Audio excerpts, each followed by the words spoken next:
Il y a ce qu'on appelle le souffle saccadé. C'est ce qu'on fait tous généralement en self-défense, c'est-à-dire, c'est ça. Frappe, souffle. Enfin, quand je dis souffle, c'est expiration. Ça, c'est très bien. Sauf qu'il y a beaucoup de et peu de. À un moment donné, on est en dette d'oxygène, entre guillemets. C'est-à-dire, si je vous dis pendant 1 minute, vous tapez non-stop sur le bouclier, ou vous faites un shadow libre, version rapide, et vous soufflez, vous pouvez tester, on va pas le faire, hein. Mais voilà, je vous donne le raccourci. Plus vite, plus fort, on peut y arriver, mais il faut avoir une certaine habitude. Donc là, je vous déconseille, quand c'est des exercices longs, 1 minute, 45 secondes ou je ne sais quoi, de faire toutes les techniques saccadées. Ça, je vous conseille si c'est une attaque. Voilà. Courte explosivité, courte durée. Là, ouais.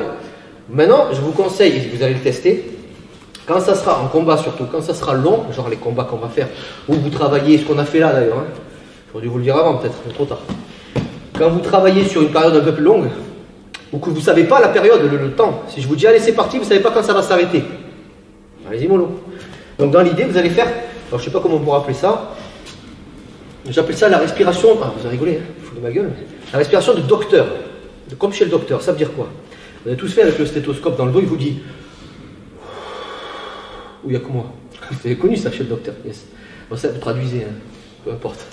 Mais dans l'idée c'est ça, donc il y a les respirations saccadées, et s'il y a plus d'expiration que d'inspiration, vous serez en dette d'oxygène entre guillemets, du coup pour rattraper le truc, mais ça c'est quand tout va bien en plus, c'est quand le mec ne bouge pas, si en même temps vous êtes en train de faire, et il vous met un coup ici, vous allez vous dire, oula, je suis un peu perturbé. Donc, au niveau du souffle, ce qu'il faut essayer de faire quand c'est long, c'est vraiment ouvrir, je vais schématiser, mais vous ouvrez en grand la bouche.